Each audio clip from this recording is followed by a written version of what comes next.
Alex here with you and the program Something Special, and talking about something special in our studios with me, none other than Athol Guy.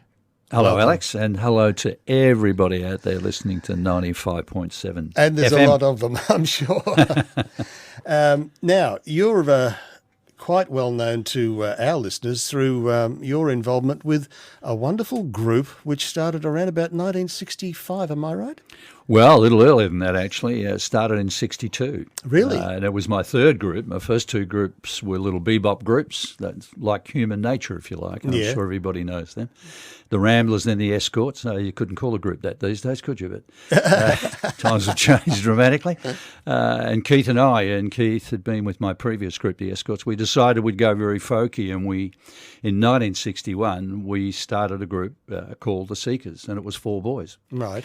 And our lead singer had a beautiful tenor voice, and we started to sing a lot of lovely gospel-y songs, and got very much into the folky, gospel-y, bluesy stage. And we had a couple of great guitarists in Keith and Bruce. And in those days, I was playing a little snare drum as the rhythm instrument, and Right. we suddenly decided we should have a bass in the group. So we walked past Alan's Music one day, and there was a bass in the window, so I went in and bought it and started playing it that night. Without any lessons, or did you have the basic? Well, I'd learned piano as a kid, and Keith showed me how, as you know, on the bottom of a guitar, the four bass strings are there, and he just showed me the basic positions. And most of our songs were in a lot of those open chord structures.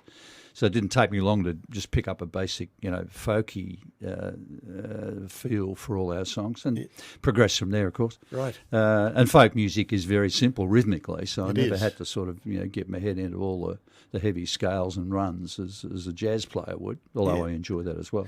So how did the Seekers come about? Well, we tossed a coin one day because we needed a name. And it was either going to be the Seekers or the Searchers, and fortunately for us, it came down Seekers, because you know what would have happened if we'd arrived in England with trying to call an Aussie band the Searchers. That's right. Well, of course, they had a group there. They did indeed, and in fact, that group's been back out in Australia in a slightly different format. But Yeah. anyway, Ken opted out to get married at one stage, and he wasn't keen on being out late at night singing with the boys. And in any case, Keith and Bruce and I enjoyed singing together. We're basically harmony singers, Right. and we love that. Bluegrass we loved, and that suits that. But we decided we really wanted a girl's voice. And there were two great jazz singers in Melbourne, Judy Jarks and Judy Durham. Yes, indeed. And I was in my office. I was working with Joe Otto Thompson at the time, and I was supposed to go and hear Judy sing one night because I'd met her sister Beverly. And Beverly was a really lovely singer as well, great jazz singer. And this person came into my office in JWT this day, had just started work, and she said, "Hello, you're Athol Guy." And I said, Yes, that's me. She said, "I'm Judy Durham. You were supposed to come and hear me sing." And I said, "Oh, well, yeah, I am. I want to come and hear you sing." And I said, "Anyway, what are you doing tonight?" She said, "Well, nothing." I said, "Well, come and sing with us." Yeah. So that's as simple as it was. That's how it started. Now, that was 62. That was December in 1962. 1962. So 2012, we had a huge birthday party for our 50th. You would have. And it's still going. We ended up finishing the 50th tour, which was a little bit of a minor miracle, of course, as Yes, most people know, of course, just in recent December the 8th. That's right. Now, okay, so you were performing in as far back as 62, but going to England, what made you do that? Was there an opportunity you saw? Well, there was. I think every kid in Australia wanted to either jump on a boat. Not many of them could afford an airline ticket, but the destination was England. London was the centre of the universe. Musically, it was doing incredible things. Yes. Via the Beatles and others, the Mersey sound, rhythm and blues, and it had come out of rock and roll. It was a good folky scene, but we didn't know that. There was a great folk scene in the UK, but we didn't realise that. Horry Dargy, who was a great mate of ours, who I'd met at Channel 9 in the days when I was working there, Yes.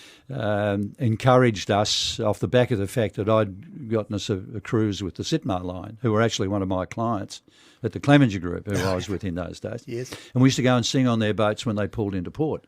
So the Sitmar people loved the group, and the moment we said we'd like to go overseas for a year, they snapped us up and put us on a couple of cruises and took us to England. Right. And when we got there, the kit that Horry had put together for us had impressed the Grade organisation, who were the biggest agents in Europe. Is that Lou Grade? Lou and Leslie Grade. Yeah. And we got to England. We had a great 6-week trip on the boat, did everything. We even played rock and roll, which was great. We all did everything but sail the boat. And we had a great time. And 2 days out from Southampton, we got a telegram saying, welcome to the UK and to London. You're on the Cliff Mitchell Moore television program Today Tonight. It was literally in about 3 days' time. Really? So within 3 days of getting off the boat, we were on national television in the UK. I mean, it's just unheard of. You couldn't manufacture the things that kicked off with us. Incredible. You were sort of in the right place at the right Absolutely. time. Absolutely. Tell me a little bit about the first song that I bought of the Seekers was I'll Never Find Another You. Now, this was written by Tom Springfield, and I think you'd had a connection with the Dusty Springfield With Dusty, show. we met Dusty literally in the second week that we were in England. Right. We did a week with Freddie and the Dreamers in Blackpool, who were very big in those days. We closed the first half.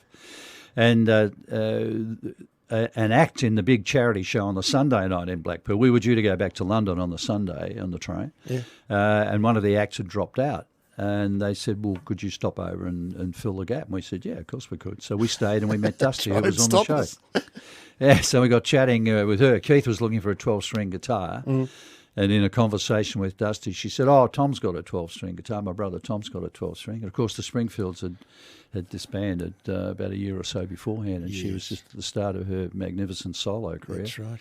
And that led eventually to the connect with Tom. Our manager, Eddie Jarrett, off the back of the fact that I'd walked the streets of London with our W&G album trying to get us a deal, which we didn't get. People thought we were a really nice group, but not very commercial. Exactly. Pass. Moved us on. And we actually did 2 records for the World Record Club. A friend of ours, Johnny Nankervis, was there working with the World Record Club. So we actually went into the studios. My first club I joined was Is the that World right? Record Club. Ah, well, the World Record Club, boy, oh boy, I'd like to know how many records they sold over the years. It was unbelievable. It is. Well, out of that, Ed went searching for some thoughts about a song for us. And he'd spoken to Tom, and Tom said, look, I've got a song here I think they might like. So he came in and met us one day in our office. Judith wasn't there. I think she was at the dentist. And Tom came in and unfolded a piece of paper and written in pencil with the lyrics of I'll Never Find Another You. So he sat there and sang that to us with his guitar. And we said, oh, that sounds a very nice song. And we'll play it to Judith over the phone, which we did. She's sitting in the dentist's chair having a filling. And what do you think of this, Judith? Yeah, what do you think of this? Yeah, literally. And she said, oh, that sounds very nice. So we went into the studios on a Saturday morning. The Beatles didn't have the studio that day, so we literally went in on a Saturday morning per courtesy of Tom and Eddie, who put the money up. Yeah. And we recorded both tracks within 2 hours, then jumped in our van and went off and did a club gig somewhere up north. And that was released in I think it was late November '64. It was, and it came. I bought my copy, and I'm looking at my personal copy of the song on W&G, which I used to call the Wobble and Goggle. Woggle and Goggle. Yeah. In January of 1965, and notation up the top of this, number 1 on the top 40 of 1965. Yes. It was a huge hit and a big success. And funnily enough, I don't think you guys realised how big you were back home. I don't think we did. I don't think at any stage we really understood how huge the appeal of the group was becoming all around the world. Well, and I it's think probably what we just should as well do, in one sense. I think what we should do is have a music break. Lovely. And why don't we play this beautiful song written by Tom Springfield? And here's the Seekers with I'll Never Find Another You.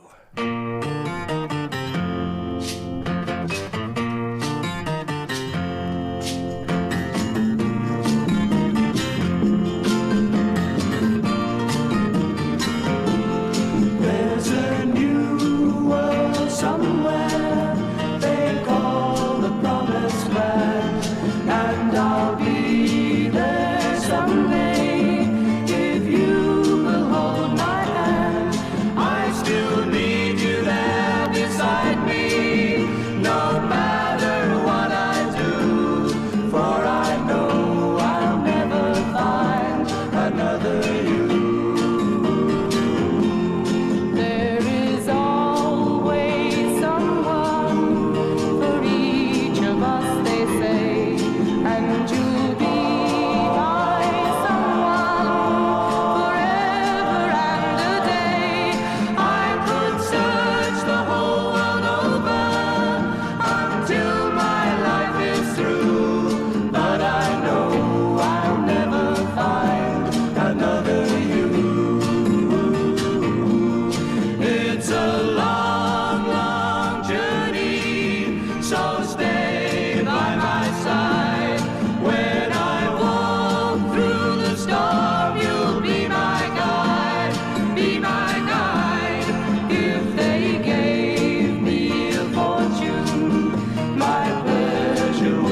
small. I could lose it all tomorrow and never mind at all. But if I should lose your love, dear, I don't know what I'd do, for I know I'll never find another you.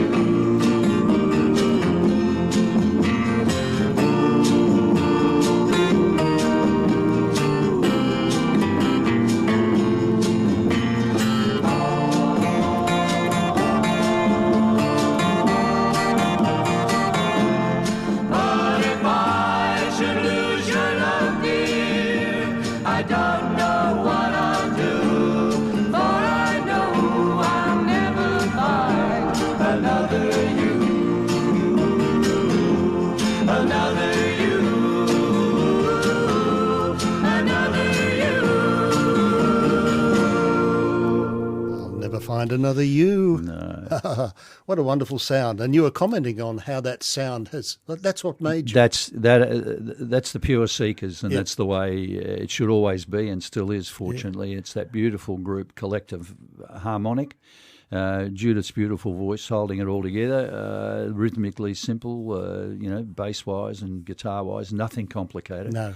But some beautiful percussive work in the background. Yes, you were telling me a little bit about that. Look, well, Tom was a great South American aficionado musically, and he loved Latin American music. Mm-hmm. And he loved folky music as well. And he found the key to bridging the gap between us as a folky group and the commercial world. Yeah.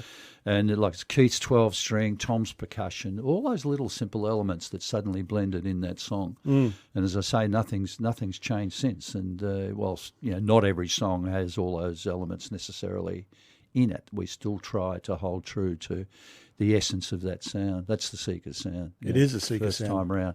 Unfortunately, on the early W&G album, we did get that sound through Bill Armstrong and Ron Tudor at W&G on that first album. Right. Like In Your Lounge Room. It's an In Your Lounge Room sound, with everybody sitting around. Is that, what Acoustic tracks has guitars. that got on it? I think I probably got that album. Oh, Chilly Winds. That's right. South Australia? South Australia, yes, got South Australia on it.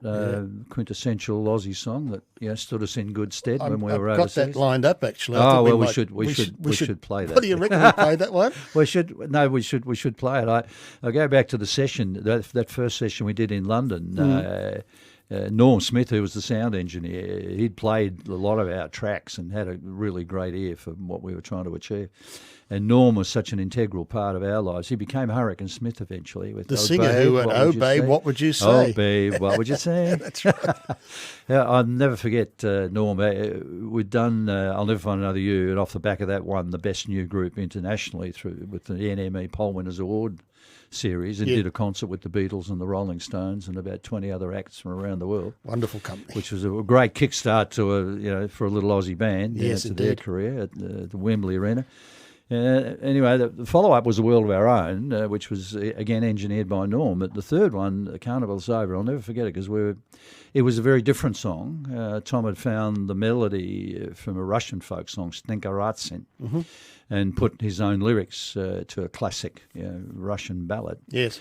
And we went into the studios, recorded it, and it wasn't necessarily going to be the next single, but Norm, I remember standing behind him as he did his first initial mix before a final mix, and he sat there still for about a minute. And we're going, oh, this is not good. And Norm simply turned around and he said, "You've done it again." And how prophetic was he? Wonderful to have people in the business, behind you to that extent, but with the right ears. They knew. Yeah. And if it was up to us, we might have gone, more.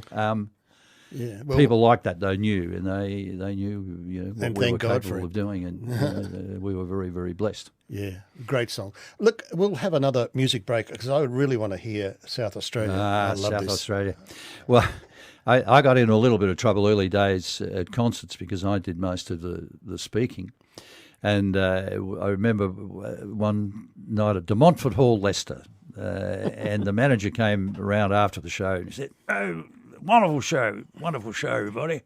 So I particularly like that song about Australia, South Australia, you know. When I was on Australia shores, he said, I love that. He said, but now, Athol, he said, with your speaking, he said, you will have to slow down, old chap. He said, because the audience is just having a little trouble understanding you. So I went, oh, okay, well, flat Aussie vowels and all the rest of it. And there's another clip of us at the My Music Bowl where we were introducing ourselves, walking out from behind a car. And Judith comes up and says, hello, I'm Judith Durham. And Keith says, hello, I'm Keith Potker. And Bruce says, I'm Bruce Woodley. And I go, and I'm Athol Guy. And my friends have never let me live that down. Priceless. All right, let's take a music break. Here are the Seekers and South Australia.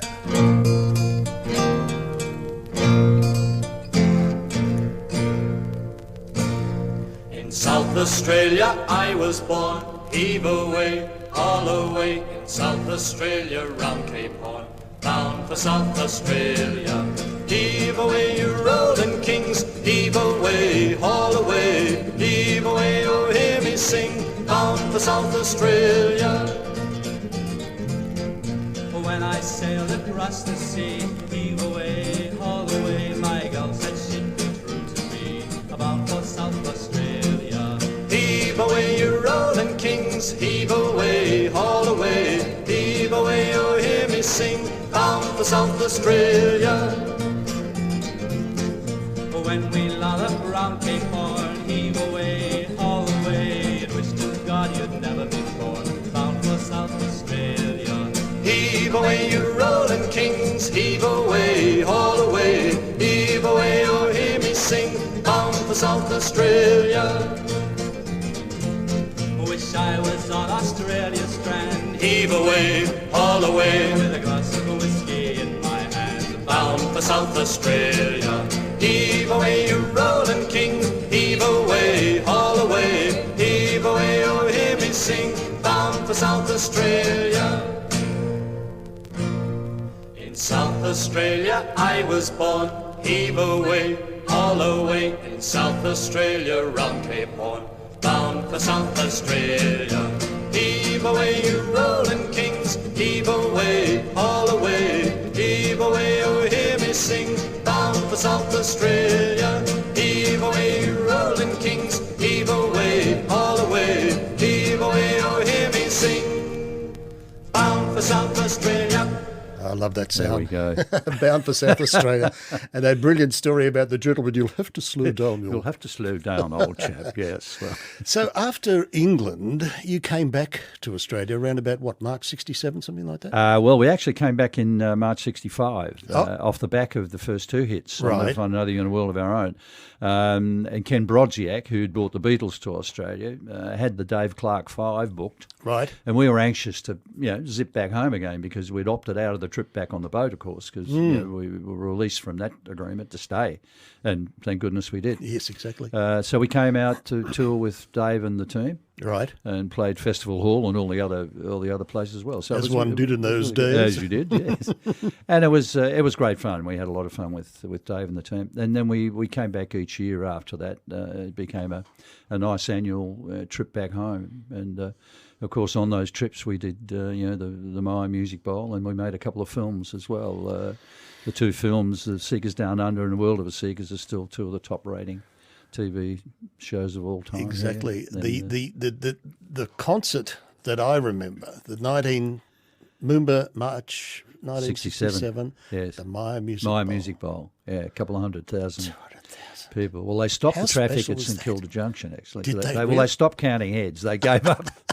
Norm Spencer, who was producing The Seekers Down Under, he didn't have plans to have a helicopter that day. Anyway, he rang us in the hotel at like about 9 o'clock in the morning, and he said, I think you better come down to the studios and have a look at what's happening at the bowl. So we all rocked down to the Channel 7 studios, and at 10 o'clock, 10:30, there was about 100,000 people there already.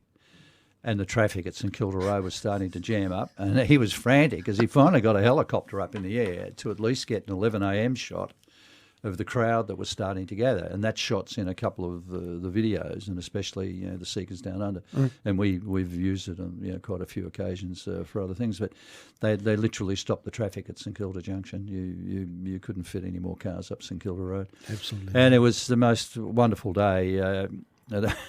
I remember Hector Crawford. Who could ever forget Hector and his wonderful Music with the People days, and his dear wife, Glenda Raymond, beautiful, coloratura soprano, I think she was. Anyway, Norm told me a very funny story. It's not Hector's detriment, but we'd done a Music for the People the years before. We zipped in, zipped out, and sang a couple of songs. And I think they had nearly 100,000 people that day. They would Music have for the People was very big. It was a very big, popular show. And Norman and Hector had a pre-production meeting, and we hadn't arrived in Australia at that stage of the game. Of course, by then we were pretty huge, with Georgia Girl and everything else. And Hector said to Norman, "Now, Norman, the Seekers will close the first half of the program, and of course Glenda will close the show at the end if the Seekers would like to walk back on." And Norm said, "Hector, I think the Seekers will be closing the program on this particular day," with great respect to Glenda and her beautiful voice.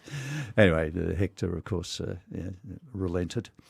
And as we all know now, it's turned out to be a seminal moment in our lives and the life of Melbourne generally with respect to the bowl and our musical history. Yes. You're at the moment you've just finished the tour. We finished December the 8th, and which was a lovely minor miracle in view of what happened to Judith. That's right, yes. And we postponed the tour at that stage in May, of course, which took the wind right out of our sails. But I won't forget going in to see her literally, not the first day, but the second day, because the first day was pandemonium. Thank goodness that Graham Simpson got her to hospital in time after that first concert in Melbourne at the Hamer Hall. And you wouldn't have known. I mean, no one knew that there was a problem at all. And as has been well documented, she wasn't able to sign things, and it became a bit of a drama. Anyway, straight into Epworth. Thank goodness for Epworth and the people there, and all our hospitals. Without Wonderful going job. into that, we are blessed in so many ways. Without making any comparisons, people there were absolutely fantastic. Not just because it was Judith; they would have been fantastic for whoever it was. And I've had a bit of experience with Epworth for other family reasons. Anyway, I went in to see her the day after, and she was very tired, and I sort of sat down with her and sort of holding hands there, just having a bit of a chat. She said, it's a funny thing, She said, I really think if you just pick me up and plonk me on the stage, I could still do the concert. And I said, well, hang on to that. And that, I'm sure, was that light at the end of the tunnel for her. Yeah. She just kept that to the forefront, regardless of all the other, problems that Something to she's aim had for. to get over. Something to aim for, Yeah. and she never moved her sight from that. Yeah. And she has great, willpower. Great positivity, and before long we realised that there was a possibility of continuing the tour, of course, and which is exactly what we did. Another 14 shows from November through to December 8, and they were just absolutely fantastic. It's wonderful. Time is going to beat us, but I did want to mention that you're involved with Kids Undercover. Kids Undercover, absolutely. Been with Ken and the team there for quite a long time. Something that you 25 enjoy. years coming up for Ken and the mob. Yep. Something to really celebrate. It's a great organisation, and we've got a program going now for bequests. We joined forces a little while ago with a lot of other Melbourne charities. A lot of Australians don't make a will. That's right. Not even 50%. Yeah, it's terrible. And we're very, very generous as Aussies. We will, anyone shaking a tin under our nose, as long as they've got the right badge, the money will go in there if you've got it. And we know that because we rattle tins at our concerts. Yes. So we're looking forward to getting some support through bequests, and it's a very simple thing for people to put it in their will. And it doesn't have to be a large amount of money. No. In fact, most of the donations through bequests from Australians come from small donors. Yep. We know there are a lot of foundations, the wealthy people have their own way of doing it, but I'm sure if Australians just sit and think quietly about it and focus on it, and I've got a bequest in my will, and I hope that a lot of others out there will pick up on this and think about Kids Undercover, particularly for all the reasons that I know you support here at the station. I'm sure they Very will, grateful Athol, for. and it's been a great pleasure having you with us today. We're going to go out with Morningtown Ride. Oh, the great Malvina Reynolds song. And it's been paid the greatest tribute of all time, and not so long ago, because it's also been recorded by the Wiggles. Wonderful. Well, so we've got it. I thank you so much for coming in and sharing your stories with us. Thank you, Alex. Great pleasure. It's been a great pleasure speaking with you, and I know our listeners would have enjoyed it. And let's take us out with Morning Town Ride. Here is the Seekers.